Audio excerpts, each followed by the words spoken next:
Xin chào cả nhà, đây là món gì mọi người biết không? Đây là món gói. Thế đấy, món gói cái gì?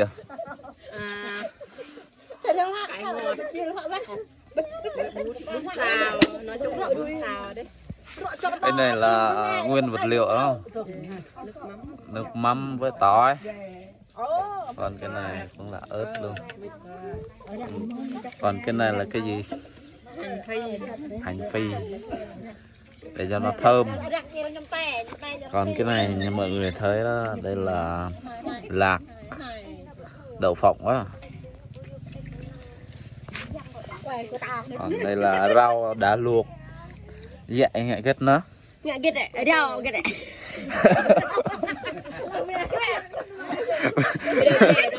Vì ô, tọa ngại kết nó ăn. Tọa ngại là bơi.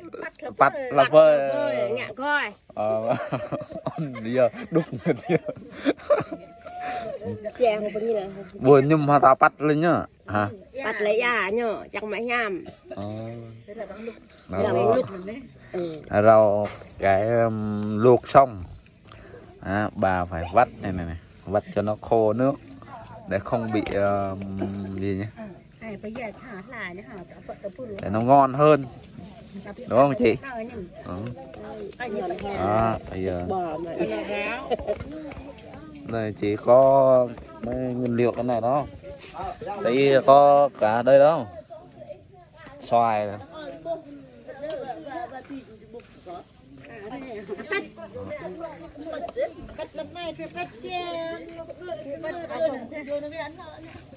Đây nữa, phần món. Đây, nguyên vật liệu đây. Có cả bún nữa. Đó, phở. Hằng cà rốt.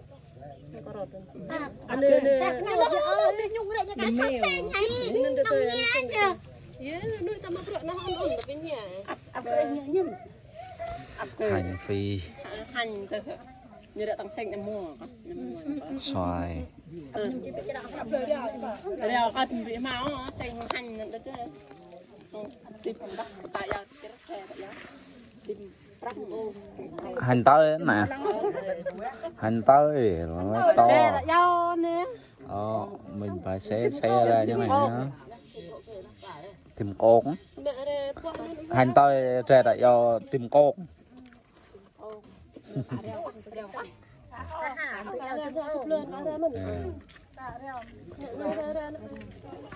Đấy, hôm nay làm phục vụ một tiệc cưới truyền thống, không phải làm tiệc lớn kiểu người ta hay làm rạp bàn tiệc đó đâu. Qua đây tự nấu đồ ăn này, đủ thứ. Cô bác qua giúp, dạ mà qua giúp, hàng xóm qua giúp, nè qua giúp nữa, giúp qua giúp lại.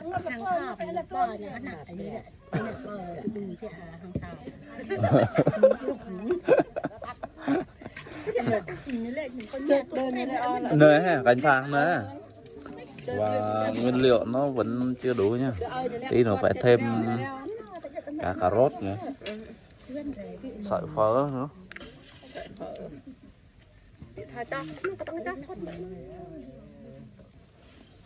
Cả chung đó nhỉ? Bây giờ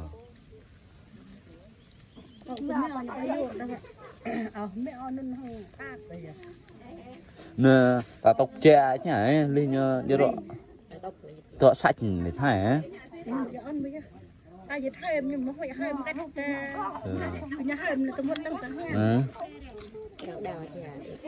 Thạ mình nữa. Nó cái luộc chín vừa nữa. Xong rồi làm cái món gói nha.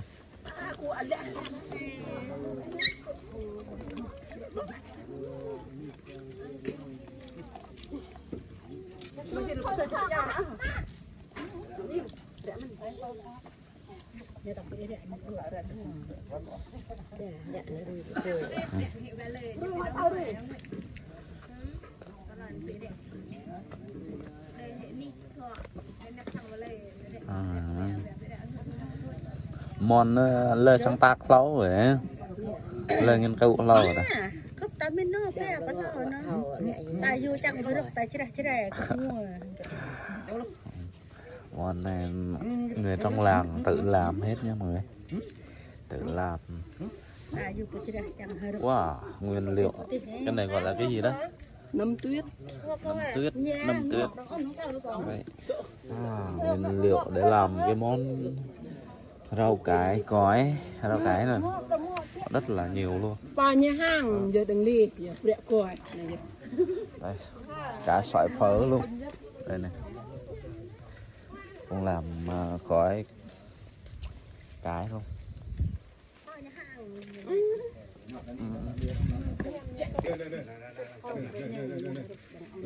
Dạ, các bạn.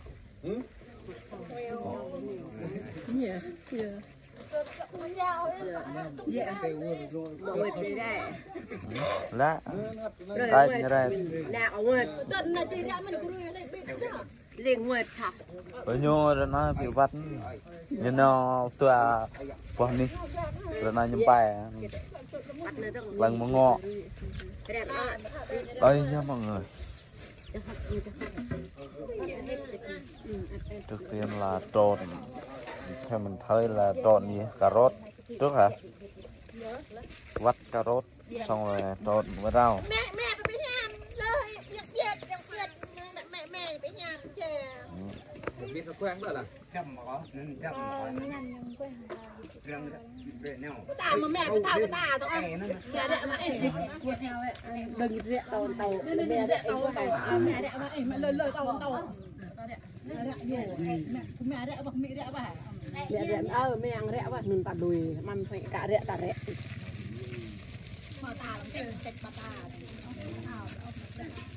anh ơi nhẹ thư rồi bé anh đi anh ơi rẻ cả tặng nhẹ Thằng cà rốt lịch để cầm rẻ thì mình cà rốt à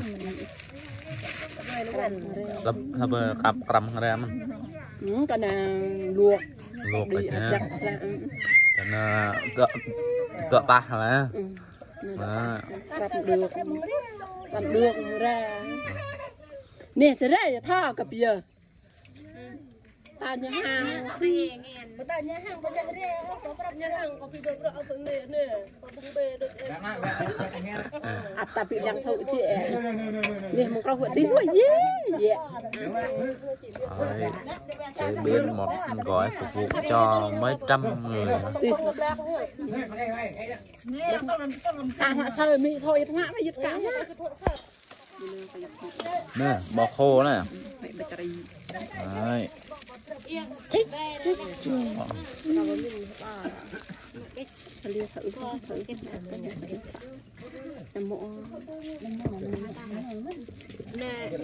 Khô bò nha mọi người, thịt bò đó, khô bò. đất ra ta có con nhẹ Hoa mình làm nơi cái như bị lết các lúc tóc quậy bị bồ từng bật tay nghe là mỏi bị nun nun tạ lại đuổi thằng vợ lao nào đôi chăm mình đôi để nhầm môi ai bắt chân dịp bún khô từ từng giờ bún khô sao mẹ lắm nhớ. Như vậy là trộn cà rốt rau là đã xong rồi, sau đó là trộn sợi phở này. Sợi phở phải cắt như này nha. có hàng nó mà chanh đó Quay này giặc mãi tết. Quay này mà tết Ở biển có con bò. Phở nên ai đi phở. Biết hết rồi cháu ai đây. Biết thật mà thân.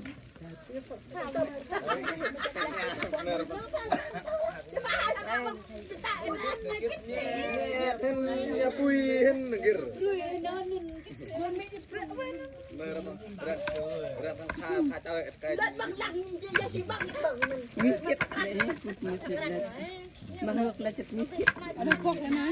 Anh. Bùn tôm cọi hắn sợ phơ hắn tôm cọi là 20 khối. 20 cọi Đi 5.000. lỗ ấy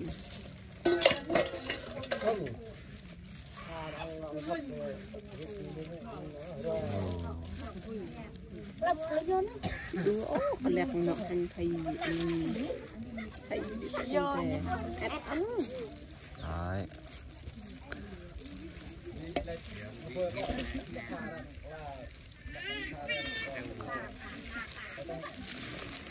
xong là cọ nè Lúc này cúc nghe ngóng nhà rồi rồi thì trộn một cái này luôn hả rau thơm á có rau thơm không rau ngò rau tía tô nè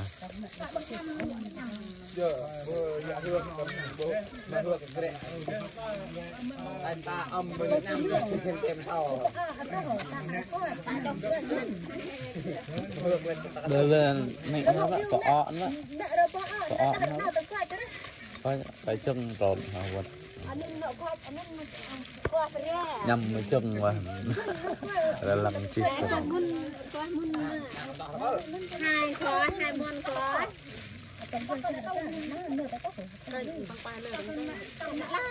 lên tay aja ajak pakai gitu ya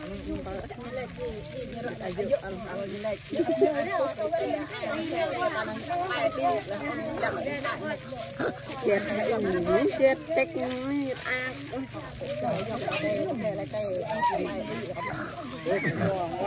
hả cậu bị lệ nhá cậu bị thò tờ đấy này mặt này bị qua ấy ó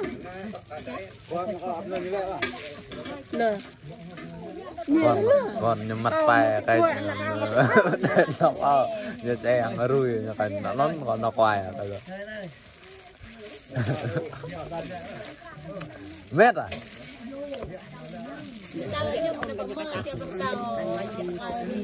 bạc lại itu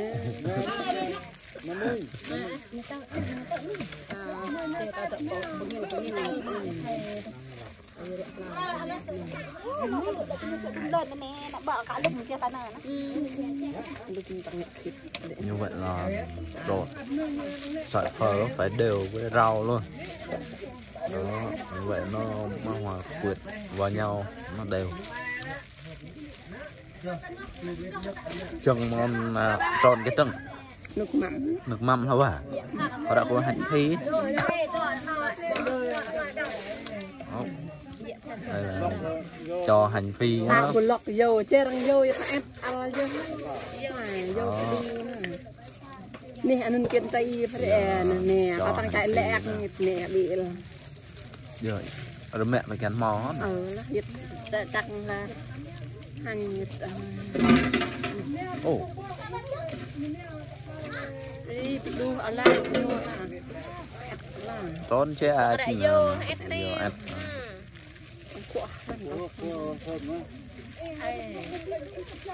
rồi nhiều quá bố mệt tê đó là tôm tăm khách à mệt á đó là tê tôm tăm khách à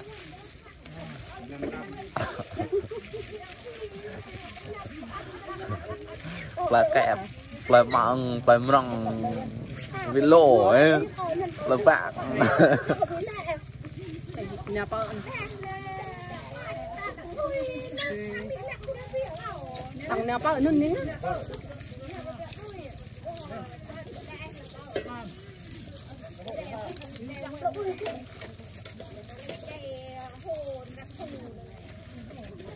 thật rồi nè tôi nè ai ta giả tiêu nè tại trong ba nè nhập lại bui gì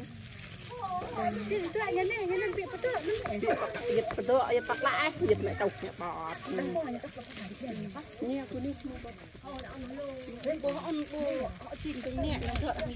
ai nè tụi ưng nè hạt bạc nhạc ha còn quay chụp nè tắc răng ưng con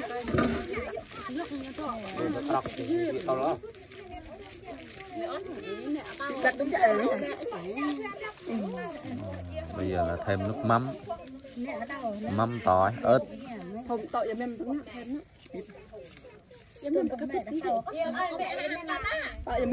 tí nữa có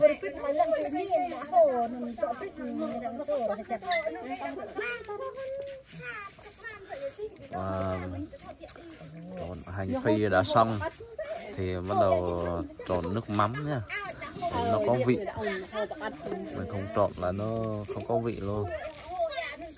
Đây hả?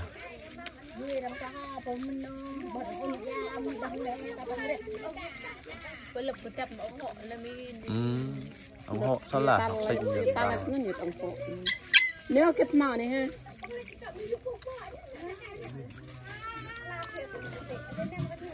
Thiệp lớn, ăn tơ thiệp như châu là kể này hết. Đã biết rồi. Nhà hàng lắc. Giờ tập mấy tí, ông là tí đôi nãy đã tập yên này nhà thầy phò coi còn đôi nãy đã. Tập bom cả nhà mình. Ba tặng nhẹ là khen hay bột nào. Cho nấm tuyết luôn à? Cho nấm nha, là nấm tuyết.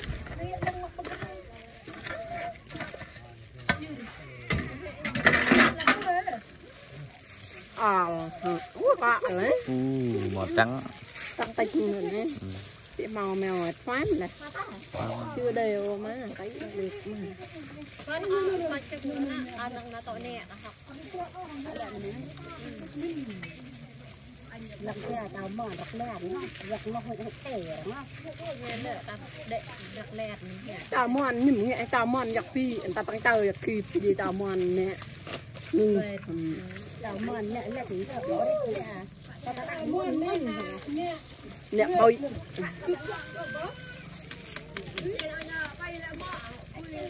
rồi cấp một tôi cứ có tốt nè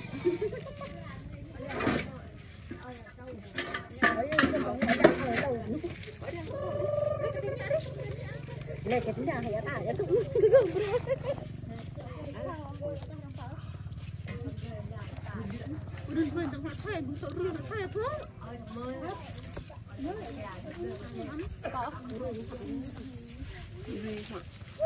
bài mẹ âm về lòng hoa đi lại canh bài lý hệ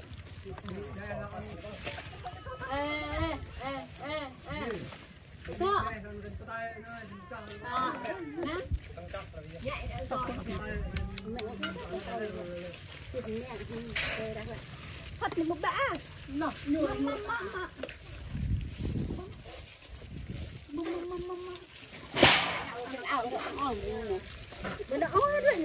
ôi ya xa cũng tên nó nè nè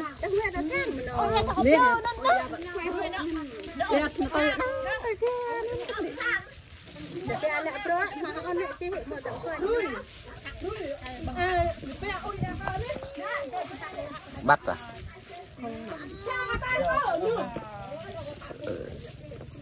Nóเป็นต้นกูหักnóเป็นbắt vào à? Hắc một chút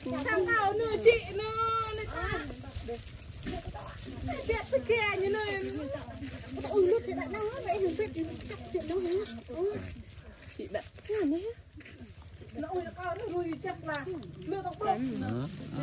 trông ngon quá, mời mọi người thử nha. Phát mình là được mà.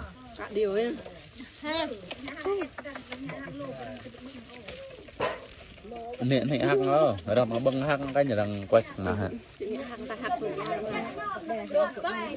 đấy, làm không phải là làm nhiều ớt đâu, có người không ăn được ớt, có người ăn được thì họ ăn.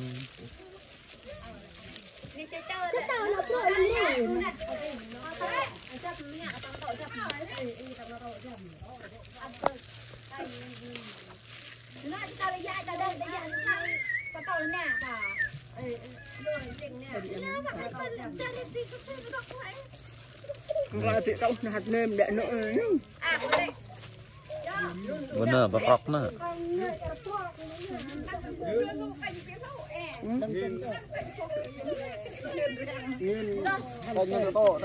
Đã sang. Chẳng bắt nữa.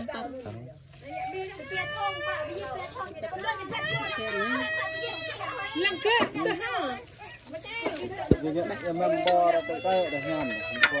Nè bị rồi đấy, này ra. Nó tại này hả? Đó. Cái nước mắm đường ha. Ít đường.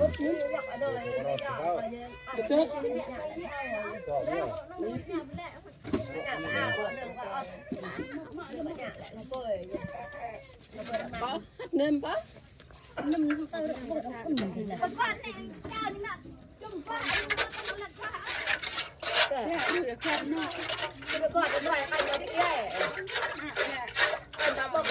Đây ra cái nhiệt thò quá, nó cọ rồi. Nhưng giờ đang mẹ đang đang ôi, rồi cũng có. Canh bắt cả lầm rồi. Bắt vừa vừa thôi.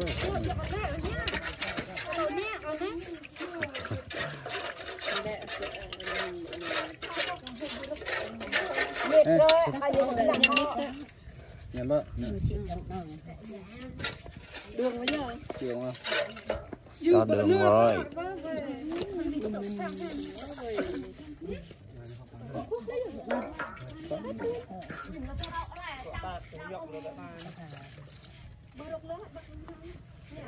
Bắt đầu tròn tiếp.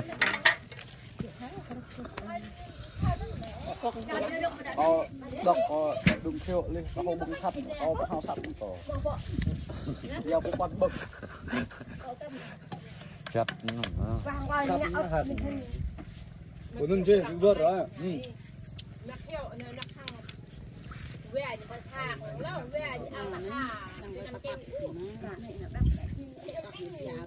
Kia coi nhá.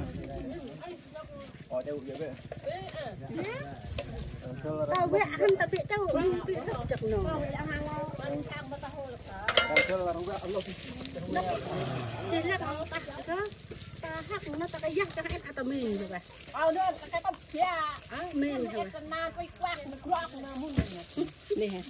Reo đấy mẹ. Giờ chắc mặn rồi. Mặn đó. Đặt ốc. Cá. Rau thơm.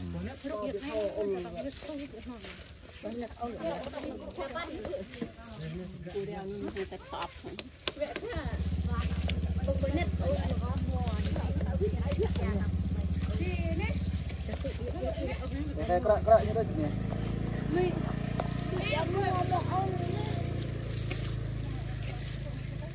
Rau thơm, Mẹ có miếng. rau ngò, rau tía tô.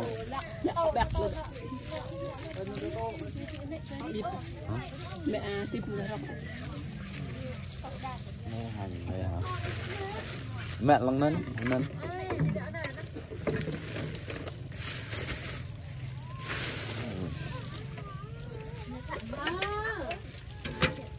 Không phải à?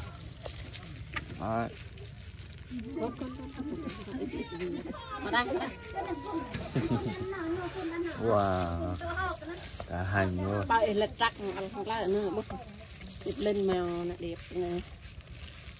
Mua phở ọ thế hả anh? Phở ăn món khác, món chua ngọt.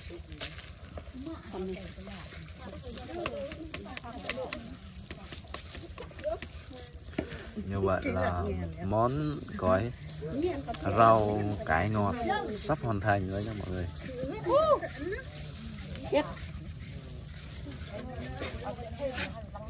Giờ đó nó còn bé ở đó. Hey. Đây.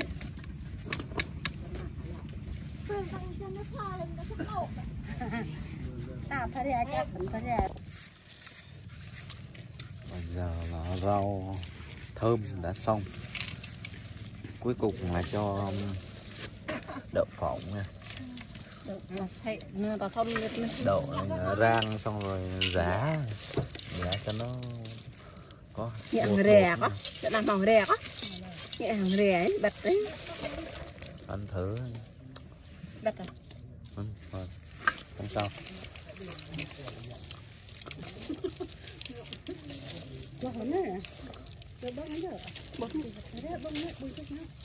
Vạ lộc.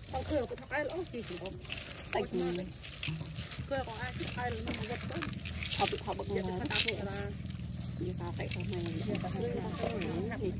lô mà mình lấy ta đi hay cái này thâu thôi hơn rồi dạ dạ thâu thôi hơn rồi dạ bẹt lần này là quy đã thôi lần này cái này lâu rồi nó hôm im đó không biết nào biết ra bằng lấy chụp bê là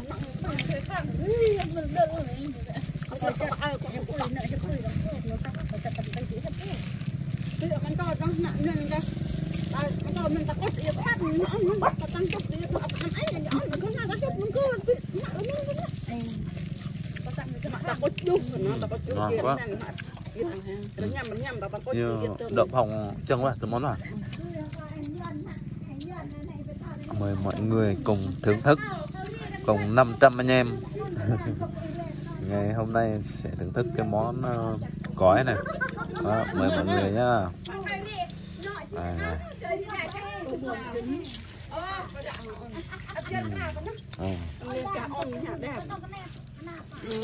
Bây giờ mình xin dừng video lại tại đây nhá. Hẹn gặp lại mọi người trong các video tiếp theo.